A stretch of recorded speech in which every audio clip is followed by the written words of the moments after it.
जय हिंद दोस्तों, त्यागी trading tips में आपका स्वागत है। दोस्तों, इस वीडियो के अंदर हम बात करने वाले हैं एक ऐसी कंपनी के बारे में, क्या वो अगला सुजलोन बन सकता है, ये आपका क्वेश्चन है।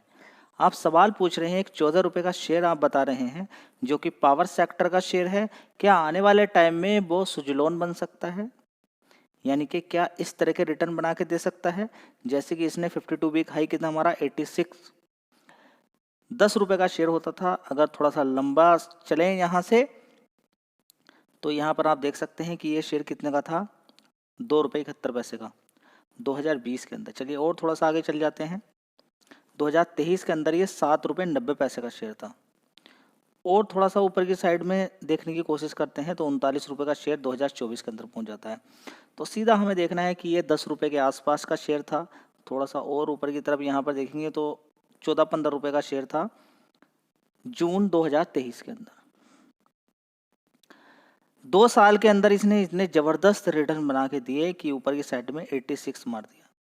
यानी कि अगर इस लेवल से अगर कैलकुलेशन करते हैं और देखने की कोशिश करते हैं तो कितना पैसा इसने बना के दे दिया है। देखिए 29 गुना 31 गुना 31% की बात नहीं चल रही है, परसेंटेज वाइज में 3147% के रिटर्न इसने बना के दिए हैं। 31 गुना इसने पैसा बना के दे दिया, 31 गुना पैसा इसने बना के आपको दे दिया है। हर किसी की इच्छा ही होती है कि मेरा इतना पैसा बन जाए, 31 गुना 5 गुना 10 गुना 20 गुना पैसा बन जाए, यही सबकी इच्छा होती है। ठीक है, सबसे पहले आप देखिए इस कंपनी का मार्केट कैप कितना है। ठीक है, कितना है, 76,000 करोड़ का मार्केट कैप। अब वो 14 रुपये वाला शेयर ही अगर 76,000 करोड़ का मार्केट कैप है तो बात तो बनेगी नहीं जी। जल्दी से बता दीजिए वो कौन सा शेयर है। पहले आप सुजलोन को तो देखिए, अगर जिससे आप कंपेयर कर रहे हैं उसके बारे में ही अगर मालूम नहीं है तो फिर क्या बात बनेगी। ठीक है, तो सबसे पहले कंपेयर करने के लिए आपको देखना होगा सुजलोन क्या काम करती है। ये भी रिन्यूएबल एनर्जी के अंदर काम करती है और इलेक्ट्रिसिटी जनरेट करती है। ठीक है, तो रिन्यूएबल एनर्जी का आने वाले टाइम में स्कोप रहने वाला है। लेकिन ये बिल्कुल मत भूलिएगा कि 76,000 करोड़ का मार्केट कैप कम नहीं होता है। और इसने रिसेंटली अभी तेजी दिखाई है और इस समय अगर आप देखें तो बिल्कुल फ्लैट शेयर था, ये बिल्कुल फ्लैट था। तो क्या चीज़ इसके अंदर अच्छी हुई है, धीरे धीरे अगर इसके अंदर तेजी बनी है तो सबसे पहली बात इसके अंदर क्या हुआ है कि इस कंपनी का प्रॉफिट बढ़ा है, इस कंपनी का रेवेन्यू बढ़ा है, इस कंपनी का कर्ज घटा है। ठीक है, चलिए एक बार देखते हैं। सबसे पहले 23 में इस कंपनी का कितना रेवेन्यू होता था, 1560 करोड़, उसके बाद 2100 करोड़, 2000 करोड़, उसके बाद 2103 करोड़, उसके बाद देखें 2900 करोड़। ठीक है, सीधा बढ़ गया। जब प्रॉफिट अच्छा खासा बढ़ा तो शेयर के अंदर भी जबरदस्त तेजी आपको देखने को मिली है। जैसे ही कंपनी का रेवेन्यू अच्छा खासा जंप में गया, आपको अच्छा खासा तेजी देखने को मिली है। प्रॉफिट देख ऑपरेटिंग प्रॉफिट देखिए कितना शानदार हो गया, 500 करोड़ का हो गया। पहले 294 था, 357 करोड़, और एक साल पहले 248 करोड़ था। जस्ट डबल हो गया ऑपरेटिंग प्रॉफिट। तो शेयर ने भी आपको अच्छा खासा जंप दिखाया। तो पॉइंट नोट कर लीजिएगा क्या क्या चीज़ें मैं आपको दिखा रहा हूँ। तो काफ़ी समय से आप देखेंगे कि इस कंपनी का ऑपरेटिंग प्रॉफिट हमेशा पॉजिटिव रहा है। देखिए, भले ही ये कंपनी ने नुकसान पोस्ट किया हो कभी, लेकिन ऑपरेटिंग प्रॉफिट यानी कि इस कंपनी के अगर खर्चे निकाल दें, जो कमाई की रेवेन्यू में से खर्चे अगर निकाल देते हैं तो इसके पास जो ऑपरेटिंग प्रॉफिट आता है वो पॉजिटिव रहता है, 3 डिजिट में लगभग, काफ़ी समय से। ये काफ़ी समय भी अगर आप देखें तो 2021 से बात चल रही है। तो एक हिंट आपको 2021 में 2022 में मिल गया था कि कंपनी के अंदर कुछ तो पोटेंशियल है कि ऑपरेटिंग प्रॉफिट पॉजिटिव दिखा रही है। लेकिन नीचे जाते जाते क्योंकि कंपनी में कर्ज था तो जिसकी वजह से कंपनी नुकसान पोस्ट कर देती थी या प्रॉफिट कम दिखाती थी। ठीक है, तो कंपनी को कर्ज तो हर क्वार्टर में देना ही पड़ता है, 44 करोड़ का, 45 करोड़ का, 56 करोड़ का। अब के कंपनी ने जो ब्याज दिया है वो 70 करोड़ का दिसंबर क्वार्टर में दिया था। उसके बाद भी कंपनी ने 70 करोड़ का ब्याज क्वार्टरली देने के बाद भी 388 करोड़ का प्रॉफिट दिखाया। उससे पहले 201 करोड़ का था, उससे पहले 302 करोड़, उससे पहले 254 करोड़, और एक साल पहले 203 करोड़ का नेट प्रॉफिट था। तो आपको समझ में आ गया कि प्रॉफिट के अंदर लगातार कंटिन्यूसली चेंज देखने को मिला है। और साथ ही कंपनी पे जो कर्ज था वो 277 करोड़ का रह गया। कितना, 277 करोड़ का। पहले देखिए कितना बड़ा बड़ा कर्ज था कंपनी पे, 17,000 करोड़ का कर्ज था।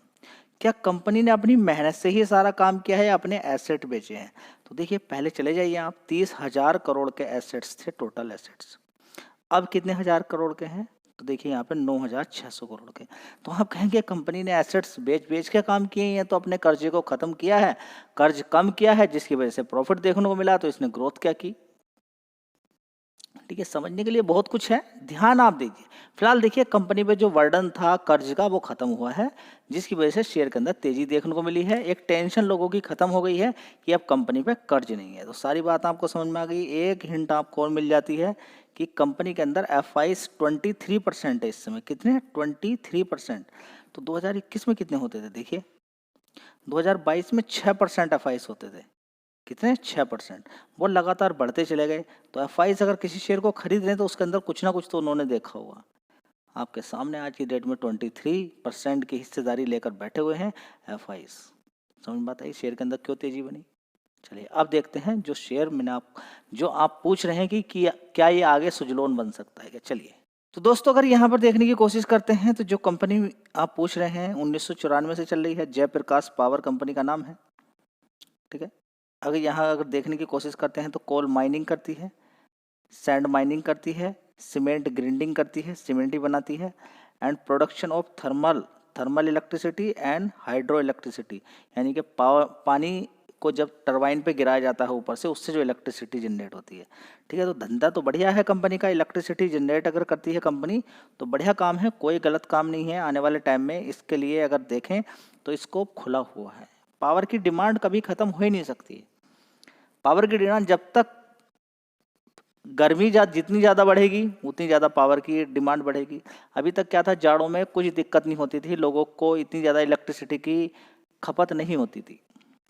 लेकिन अभी अगर देखें तो इलेक्ट्रिक व्हीकल जिस स्पीड से बढ़ रहे हैं और पॉपुलेशन जिस स्पीड से बढ़ रही है, ठीक है, और जिस तरीके से घर के अंदर आप देखेंगे कि इलेक्ट्रिक चीज़ें जा रही हैं, जैसे इलेक्ट्रॉनिक चीज़ें जा रही हैं, जैसे कि washing machine, refrigerator, air condition, वो आप देखेंगे कि जाड़ों के समय में भी लगातार इलेक्ट्रिसिटी की डिमांड बढ़ी रहती है।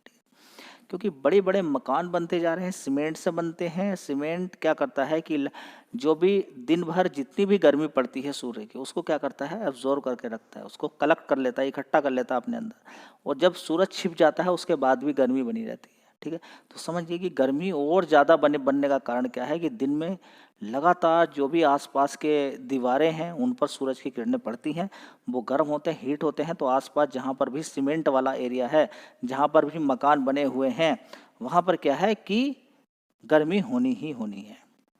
ये बात क्लियर हो गई। तो ज़रूरत किसकी पड़ेगी? पंखे की ज़रूरत पड़ेगी, कूलर की ज़रूरत पड़ेगी, जिसकी वजह से इलेक्ट्रिसिटी की डिमांड हमेशा बनी रहनी है। ठीक है, ये तो हो गया स्कोप। चलिए बात करते हैं जेपी पावर की। तो देखिए 14 रुपये 25 पैसे का यहाँ पर शेयर है। इसका हाई भी आपको देखना चाहिए ताकि थोड़ा सा अनुमान मिले। 23 रुपये का भाव हाई, अच्छी खासी गिरावट है। क्या इसने भी पिछले 5 साल में ज़बरदस्त रिटर्न बना के दिए हैं? तो बिल्कुल सही बात है कि ये 70 पैसे का शेयर था। कितना इसने हाई मारा ऊपर की साइड में आप देख सकते हैं। तो इसने लगभग 32 गुना पैसा इसने ऑलरेडी बना के दे दिया है। जो आप सोच रहे हैं कि सुजलोन इतना पैसा बना के दे, ये ऑलरेडी सुजलोन ही है। आप कह रहे हैं ना कि ये सुजलोन बनेगा क्या? मेरे भाई ये सुजलोन ही है। देखें रिटर्न वाइज में अगर देखें, ठीक है, तो ये ऑलरेडी सुजलोन की तरह ही काम कर चुका है। हाँ, यहाँ से आपका अगर मन है कि आने वाले टाइम में ये और बड़ा यहाँ से जाए, जिस तरीके से 5 गुना 4 गुना यहाँ से पैसा बन सकता है क्या, उसके लिए देखना होगा मार्केट कैप। उसका 70,000 करोड़ का मार्केट कैप है, इसका 9,000 करोड़ का मार्केट कैप है। उसकी बराबर बनने के लिए, रिटर्न में तो बराबर है, लेकिन उसकी बराबर जाने के लिए साइज में कंपनी 9,000 करोड़ का मार्केट कैप है जेपी पावर का, तो उसके बराबर आने वाले टाइम में अगर तेजी दिखाती है, परफॉर्मेंस दिखाती है यहाँ पर, तो उसके बराबर जा सकती है। बड़ा पेड़ और बड़ा नहीं हो सकता है। जो पेड़ होता है वो बड़ा पेड़ बड़ा नहीं हो सकता, जो छोटा पेड़ है वो बड़ा हो सकता है, उस पर आप दाव खेल सकते हैं। तो आपको पौधे पे ही दाव खेलना है। पौधा मतलब मार्केट कैप। ठीक है, तो मार्केट कैप ज़्यादा है तो आप उस पर खेल रहे हैं, तो आपको कम पैसा बनेगा, ज़्यादा पैसा नहीं बनेगा। आप उतना पैसा कमा सकते हैं जैसे कि पतझड़ हुआ, पत्तियां नीचे गिरी तो थोड़ा सा साइज में पेड़ कम हो गया, पत्तियां फिर खिल के आई तो थोड़ा सा वो ओवरऑल हाइट का 10-5% 20% ऊपर भाग गया। उस तरह का रिटर्न आपको मिल सकता है बड़े मार्केट कैप वाली कंपनी के अंदर।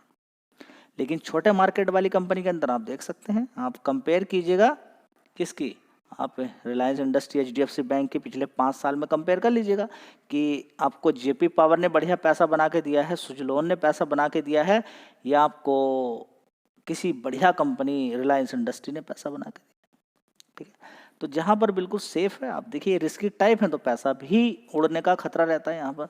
लॉन्ग टर्म का चार्ट पैटर्न आप इनका उठा के देखेंगे तो आप कहेंगे जेपी पावर ने क्या कर दिया हमारे साथ ये, देखिए ना। लेकिन लॉन्ग टर्म में आप रिलायंस इंडस्ट्री का चार्ट पैटर्न देखेंगे तो ऐसे है। तो लॉन्ग टर्म में जिन्होंने पैसा बना रखा है रिलायंस इंडस्ट्री के अंदर, उनको ऑलरेडी सुजलोन की तरह, जेपी पावर की तरह जो शॉर्ट टर्म में पिछले 4-5 साल के अंदर जो पैसा बना है उन्होंने बना के दे दिया है ऑलरेडी, ठीक है। तो उनमें कोई खतरा नहीं है, इनमें खतरा बरकरार रहता है, ठीक है, क्योंकि छोटे साइज की कंपनी है। तो मार्केट कैप आपको मिल गया, एक स्कोप मिल गया आपको कि आगे भाग सकता है। चलिए अब देखते हैं, इससे बात नहीं बनेगी, कंपनी का प्रॉफिट एक बार देखते हैं। पावर की अगर बात करते हैं तो यहाँ पर मार्च क्वार्टर के अंदर देखेंगे 1515 करोड़ का रेवेन्यू था, उसके बाद 1755 करोड़, उसके बाद 1226 करोड़, उसके बाद 1140 करोड़ का, उसके बाद देखेंगे 1341 करोड़ का, यानी कि पिछले क्वार्टर से परफॉर्मेंस थोड़ी सी बेटर ही है। अभी यहाँ पर अगर देखने की कोशिश करते हैं ऑपरेटिंग प्रॉफिट, तो ठीक है, कंपनी का 290 करोड़ से 388 करोड़ हो गया। चलिए अच्छी बात है। उससे पहले 386 था, पहले 790 करोड़ था, उससे पहले देखेंगे 727 करोड़। अगर परफॉर्मेंस वाइज देखें तो कम ही है फिलहाल। देखेंगे, देखिए मार्च के बाद जब आता है जून क्वार्टर, ठीक है, तो जून क्वार्टर में गर्मी बहुत ज़्यादा होती है, तो उसमें और थोड़ा सा अच्छा प्रॉफिट होने की संभावना है। तो जेपी पावर के अंदर देखेंगे, सुजलोन के अंदर भी देखेंगे अगले क्वार्टर्स और बढ़िया आ सकते हैं, ठीक है। तो फिलहाल आपको ऑपरेटिंग प्रॉफिट बढ़िया मिला, ठीक है। ऑपरेटिंग प्रॉफिट आपको पहले का भी देखना चाहिए, कहीं निगेटिव तो नहीं दिखाई दिया। तो कहीं पर भी सुजलोन की तरह इसके अंदर ऑपरेटिंग प्रॉफिट निगेटिव तो मुझे नहीं दिखाई दे रहा, काफ़ी सारे क्वार्टर्स को देखने के बाद। अब देख लेते हैं, प्रॉफिट घट गया है कितना। अब देखेंगे प्रॉफिट घटने का कौन सा कारण हो सकता है। अदर इनकम पिछले क्वार्टर में अच्छी थी 116 करोड़, इस बार 26 करोड़ हो गया, तो अदर इनकम से प्रॉफिट घटा है। देखिए अदर इनकम में यहाँ पर देखेंगे कि 116 करोड़ का पिछले क्वार्टर में था, उससे पहले 79 करोड़ का था, अब केवल 26 करोड़ का रह गया, ठीक है। तो यहाँ पे 70-80 करोड़ ये जो कम देखने को आपको मिल रहा है वो उसकी वजह है। फिलहाल देखेंगे पिछले क्वार्टर से परफॉर्मेंस अच्छी ही है, जबकि इसमें अदर इनकम से कम प्रॉफिट हुआ। उससे पहले 183 करोड़ था, उससे पहले 349 करोड़, उससे पहले देखेंगे 589 करोड़ का प्रॉफिट था, ठीक है। तो ओवरऑल मिला के देखेंगे तो यहाँ पर प्रॉफिट उतना मज़ेदार नहीं आ रहा है जितना आना चाहिए था, लेकिन उससे पहले नुकसान पोस्ट करता था शेयर, अभी थोड़ा सा प्रॉफिट करना यहाँ पर शुरू किया है। तो आगे देखते हैं कि किस तरीके का प्रॉफिट यहाँ पर होता है। अब यहाँ पर देखेंगे क्वार्टरली कितना कितना ये कंपनी इंटरेस्ट पे करती है। देखिए अगर इस कंपनी पर कर्ज कम हो जाए, लेकिन पावर सेक्टर की कोई भी कंपनी उठा के देखिए कर्ज में ही डूबी हुई है ज़्यादातर। 97 करोड़ 110, 109 करोड़, 100 करोड़ का ये कंपनी हर क्वार्टर में कर्ज पे करती है। तो ये भी आपको देखना चाहिए, ये भी पैसा ही है, कर्ज में जा रहा है, बात एक अलग है, कमाई तो हो रही ना इतनी, ठीक है। अब बता दीजिए कर्ज इस पर कितना है। देखिए कर्ज मैं आपको बता देता हूँ।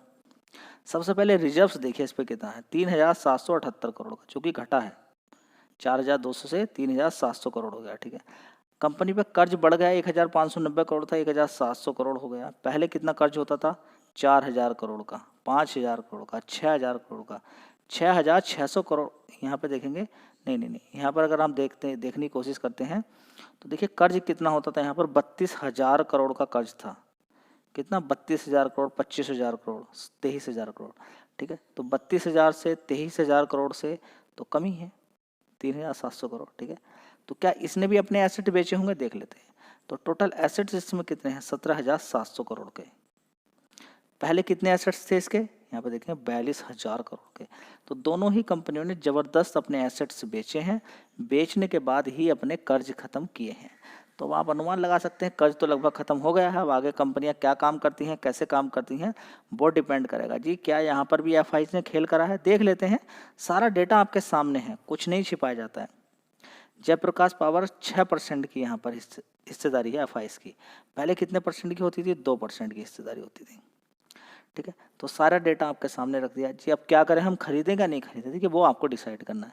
चैनल पे खरीदारी बिकवाली की राय बिल्कुल नहीं दी जाती है। काम कैसे करना है, रिसर्च कैसे करनी है, वो आपके सामने रख दिए। निगेटिव पॉजिटिव पॉइंट सारे आपके सामने रख दिए, अब अपना दिमाग दौड़ाइए। चलिए, जय हिंद, वंदे मातरम।